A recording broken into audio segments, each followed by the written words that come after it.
Parliament തെരഞ്ഞെടുപ്പ് ചർച്ചകൾ തുടങ്ങിയതു മുതൽ മൂന്നാം സീറ്റ് എന്ന ആവശ്യം മുസ്ലിം ലീഗ് മുന്നോട്ട് വച്ചിരുന്നു.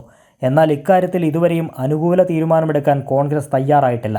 രാഹുൽ ഗാന്ധി മത്സരിക്കുന്നില്ലെങ്കിൽ വയനാടോ അതല്ല കെ സുധാകരൻ മത്സരിക്കുന്നില്ലെങ്കിൽ കണ്ണൂരോ വിട്ടുനൽകണമെന്നാണ് ലീഗിൻ്റെ ആവശ്യം. എന്നാൽ ഈ മണ്ഡലങ്ങൾ വിട്ടുനൽകുന്നത് പാർട്ടിക്കകത്ത് വലിയ പ്രശ്നങ്ങൾക്ക് ഇടയാക്കുമെന്നതിനാൽ ലീഗ് ആവശ്യം അംഗീകരിക്കാൻ കോൺഗ്രസിന് കഴിയില്ല.